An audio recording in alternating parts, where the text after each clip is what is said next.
If you've been here before, you know I love all kinds of movies, but I'm particularly drawn to sci-fi and horror. And obviously, that means I am particularly in my element when it comes to sci-fi horror movies. Well, the good ones, anyways. And to make sure we're starting off on the same page, here's what I think qualifies as sci-fi horror. Sci-fi horror combines elements of both science fiction and horror, funny enough. Typically, they feature some kind of extraterrestrial creatures and futuristic technologies, and the source of the horror is usually some kind of otherworldly phenomenon. Sci-fi horrors often explore themes like the consequences of scientific experimentation, or the dangers of playing God, or the unknown, incomprehensible aspects of our boundless, ever-expanding universe. You know, that old chestnut. Today I'm going to walk you through my top 10 sci-fi horror movies. Some of them you're probably already aware of, some of them maybe not. But one thing you definitely don't know is why each of these are my favorites. So we're going to go through them all one at a time, and I will explain why I like each of them. Simple, right? Like a good movie plot. Number 10. Under the Skin was released in 2013, and it's an adaptation of a novel with the same title by Michael Faber. It tells a story of an alien who preys on men in Scotland. This movie, maybe more so than any other on the list, derives its power from the wildly unique concept it's based on. It manages to keep the tension cranked up while it raises some really interesting questions about themes of personal identity and humanity as a species. And it does all that without beating you over the head with any of it. In fact, none of it's spoken about directly at all, which is unheard of in 2023. In terms of style, the movie is stunning. It manages to use raw, gritty, handheld-style, ultra-lifelike footage to lead you by the hand deceptively into some seriously bizarre surrealism. The visuals and the score are seriously hypnotic, and as overused as the term is in film, the overall tone's haunting and beautiful and terrifying at times in its absolute indifference to you and your feelings. And setting the movie in Scotland adds an additional layer of authenticity, because if you've been there, you know lots of Scotland is harsh and unforgiving, and that gives the alienation and otherness sensations an authentic cultural backdrop, which is in no way a statement about Scottish culture. It's more about effectively utilizing the environment as its own character. On top of being technically sound, Scarlett Johansson's mesmerizing in this movie. She's mysterious and enigmatic and completely detached at times. 10 minutes into the movie and her alluring, terrifying character makes you forget all about the MCU stuff. But what I love most about this movie is its lack of dialogue. I mean, there is dialogue, but it's minimal. For the most part, the entire story is relayed through potent imagery and character action. There's not a single scene of characters complimenting other characters or listing off their credentials so we idiots in the audience know what to think. There are no characters written in with the sole purpose of explaining what's going on. There are no flashbacks or title card prologues. And that keeps things ambiguous and uncertain. And that keeps you thinking and analyzing as you're watching. I've seen Under the Skin more than once because it's one of those movies that gives you something new every time you watch it. I've even paused the movie a few times to ponder things. Did I mention already Johansson's naked in this movie? Not that that's important. Number 9.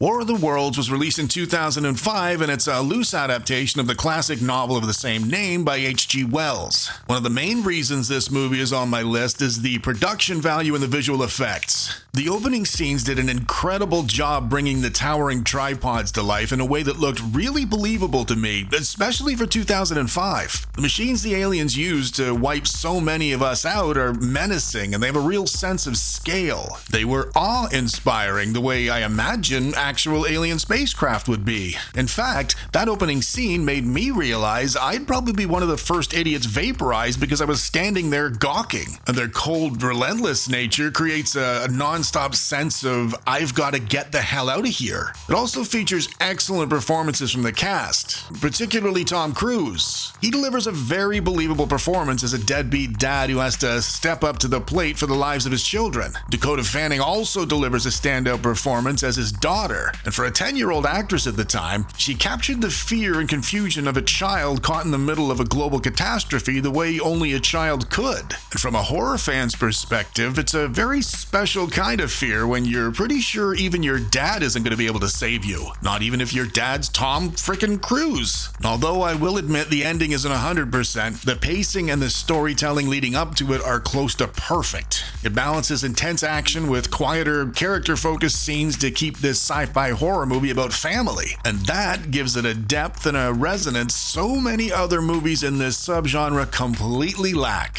And the family and survival themes are relatable in varying degrees to everyone. They're universal, and that makes it appealing for a very wide audience. What makes me a fan of this movie is its depiction of what it may actually play out like if we ever were invaded by pissed-off extraterrestrial life. With the exception of 2016's Arrival, I think War of the Worlds gets about as close as you're gonna get to painting a realistic picture of the end of the world as we know it. Number 8. District 9 was released in 2009, and it's set in an alternate version of Johannesburg, South Africa, where aliens have landed and become refugees forced to live in a ghetto called District 9. This movie's great for a bunch of reasons. One of the main ones being the unique way it provides powerful commentary on issues like social and racial segregation that are unfortunately creeping back into our modern world somehow. District 9's an alien sci-fi horror that's very thought-provoking. Obviously, setting the movie in Johannesburg is a clever juxtapose that adds a layer of cultural relevance and authenticity. The standard of visual effects in District 9 are commonplace now, but the technology was groundbreaking in 2009. Peter Jackson's Weta Digital designed the disgusting alien creatures, and a Canadian company named Image Engine brought them to life with CGI using Autodesk software. The combination of practical effects and CGI created a realism that was unparalleled in the genre and any other at the time. The film's overall aesthetic and world building are also meticulously crafted, with an attention to detail that drops you right into the dangerous, dusty, dirty story environment to the extent you can feel the grit under your fingernails. It was also Sharlto Copley's first acting job. While I believe he's a very talented actor, I think he's made some really questionable choices since his debut performance in this movie. As District 9's lead character, a bureaucrat named Vickers van der Move, Copley's performance is unexpectedly layered. He brings a sense of humanity to a character who undergoes a significant transformation over the course of the story, both metaphorically and quite literally. The plot's very well written, and the non-stop action sequences speed you through the movie in a way that keeps you tensed up right up until the ambiguous final moments. All these elements combined makes the movie entertaining and intellectually stimulating. But my personal attachment to this movie comes from knowing it was done on a low budget by Neil Blomkamp, whose priority, clearly, was about telling a great story. District 9 proves you do not need Hollywood for anything. If you did need them for anything, it's movies, right? Maybe it's just me, but it feels like they gave up good storytelling for lecturing a really long time ago. Number 7. Event Horizon released in 1997, and at first, it didn't do well critically or in box office terms. But it's gained a serious following since then, and there's a few reasons for that. First of which, the movie's unique premise. A missing spaceship suddenly reappears and a rescue team goes to check it out. They're met with supernatural forces that are far from friendly. The horror elements are very strong with this one, as it throws a heavy combination of psychological terror, visceral gore, and body horror and supernatural scares at you without it feeling overwhelming. The disturbing imagery and intense violence have made it a classic amongst horror fans. On top of the horror elements, Event Horizon also features a super talented group of actors. The standout performances from Lawrence Fishburne and Sam Neill help elevate Event Horizon way above your typical schlock horror movie in a spaceship. The visual effects and set design are brilliant for the late 90s. The atmosphere's dark and ominous, and that works perfectly with the film's themes of isolation and madness and our fear of all things unknown.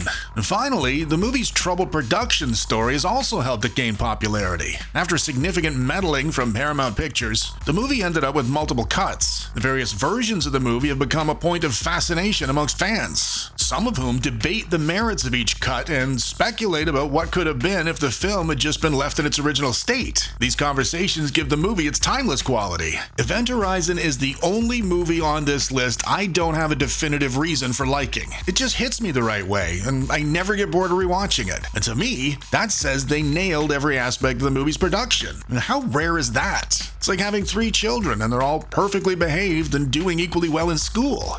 Not a single nose picker in the bunch. Johnny recaps movies. 1978's Invasion of the Body Snatchers is a remake of the 1956 movie of the same name, which was based on the novel The Body Snatchers by Jack Finney. The 1978 version is a masterful blend of suspense and horror and science fiction with a tense and unsettling atmosphere that hovers over literally every minute of the runtime. The understated acting performances are outstanding, particularly those of Donald Sutherland and Brooke Adams, who bring a sense of realism and vulnerability to their roles. The chemistry between them's palpable, and that adds emotional depth to the movie, which is always a positive. Body Snatchers also features a refreshing performance from Jeff Goldblum. Why is it refreshing? He'd only been acting 3 or 4 years before Body Snatchers, so he hadn't developed the annoying quirks that have somehow made him worth $40 million today. By today's standards, Body Snatchers would definitely be labeled elevated horror. Which, as I've mentioned several times, just means horror that's well written, well directed, and well produced.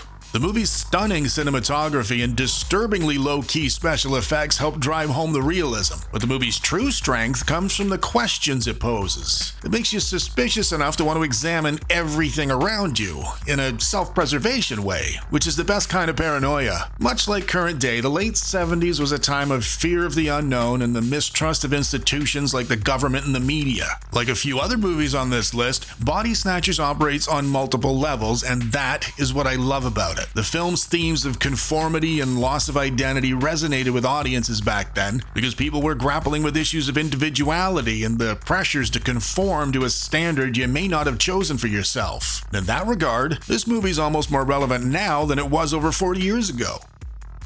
Number 5. The Thing is a remake of the 1951 movie The Thing from Another World, which was based on the novella Who Goes There by John W. Campbell Jr. If you've seen The Thing, I don't have to say much here. It's considered one of the best sci-fi horrors ever made. It's a unique blend of suspense and gore and body horror and science fiction. The Thing has a huge cult following because of Rob Bottin's otherworldly, groundbreaking practical special effects, and they are exactly what adheres me to this film. As a creative guy myself, I can only imagine what it must have been like being told to let your imagination run wild with the creature designs. The movie's themes of paranoia and isolation and distrust have influenced loads of modern movies, sci-fi horror, and beyond. And the movie's intentionally ambiguous ending has spurred on 40 years of debate as to who's who and what's what at the end of the movie. That makes it a timeless classic claimed by both horror fans and sci-fi fans. Number 4. 1993's Jurassic Park gets a hell of a lot right, but the driving force behind the movie's monumental success was the groundbreaking special effects. Industrial Light and Magic brought dinosaurs to life with a combination of practical and computer-generated imagery. There wasn't anything even close to this level of realism in 1993. It's hard to explain this aspect to younger viewers, given special effects nowadays have come so far. But back then, as somebody who saw it in the theater, it was like seeing dinosaurs for the first time right along with the characters. But the novelty of the visuals would have worn off half an hour into the story if it wasn't based on Michael Crichton's novel of the same name. It was a thrilling adventure about a group of people trapped in a theme park and everything goes wrong. The story's masterfully paced and it felt more like a roller coaster ride than a Sunday matinee. Unlike the modern iterations, the original film featured a strong cast of characters, each with their own unique personality and skills, making them relatable and engaging for audiences. Also, unlike the newer versions, the cast wasn't bloated. Everyone served a specific purpose in service of the story, not political agendas or quotas. And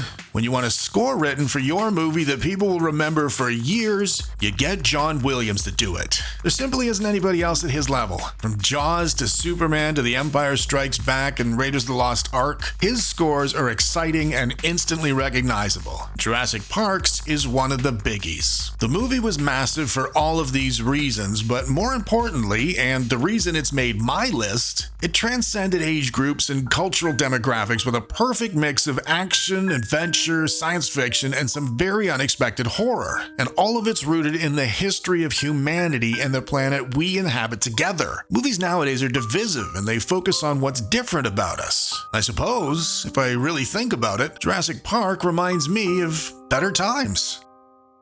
Number 3. The Fly is a retelling of a story about a scientist who slowly transforms into an insect after a failed experiment, and it's told in a way that finds the perfect balance between horror and tragedy. Despite its resounding popularity as a body horror, it operates on a secondary, much deeper level. Jeff Goldblum and Gina Davis are outstanding in this movie, and as weird a thing as it is to say in 2023, given both of them have become cartoons of themselves, in the hands of any other two actors, I don't think this movie does well at all. In real life, the pair were romantically involved at the time, and they harnessed their emotional connections to service the story, and man did it work. And speaking of body horror, The Fly's Oscar-winning practical effects are a masterclass in latex and animatronics and everything else tangible before CGI advancements traded off things you can touch and feel for savings in time and money. Every famous scene in this movie is an unrivaled practical special effects demonstration that modern computer-generated versions will never hold a candle to, in my opinion. Which is not to say CGI is always a bad thing. Some people get an awful lot of use out of computer-generated three-dimensional imagery. At the helm of The Fly, arguably at the peak of his career, was Canada's David Cronenberg. He's stylish and unique, and his affinity for grossing people out with bodily transformations and infectious diseases made him the only director for this movie. Despite the brilliant horror in The Fly, it's only a vehicle for the underlying themes of identity and morality and the consequences of playing God and our maddening awareness of our own mortalities. And all of these things are expressed through action via the relationship between Davis and Goldblum, and that is why I love this movie. It's complex and heartbreaking, and it conveys its themes perfectly. I think it's a shame the body horror put so many people off watching this movie because at its heart, it's so much more than the cover would have you believe. Number 2.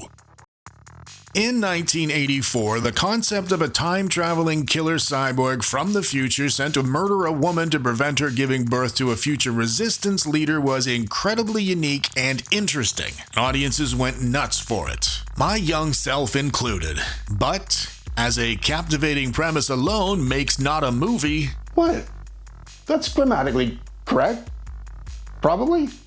Brad Feigel's half-electronic, half-orchestral score and the cutting-edge special effects of the time serve as icing on this already tasty sci-fi scary cake. The Terminator's characters were well acted and very well written as well. Each of them had a simple purpose. Linda Hamilton's Sarah Connor had to survive. And to do so, she needed to adapt to the increasing, evolving danger over the course of the story. In technical terms, Sarah Connor epitomizes a proper character in film. Arnold Schwarzenegger was originally cast as Kyle Reese. James Cameron thought he'd be better as the futuristic, unstoppable cyborg. You think? The Terminator character was sent to kill Sarah Connor. This is simple, equal opposition, and that always makes for a good story. Both of them nailed each of their characters, and now the characters are iconic. How do you make a well-acted, brilliantly scored, simple premise like Terminator's even better? Stuff it full of relentless pursuit and action. Obviously. I love this movie because at 1 hour and 48 minutes, there are so many chase sequences and fight scenes and explosions and constant escapes from near death, you barely feel the runtime. All things combined, and the Terminator's a believable and immersive experience that several newer versions have never managed to replicate.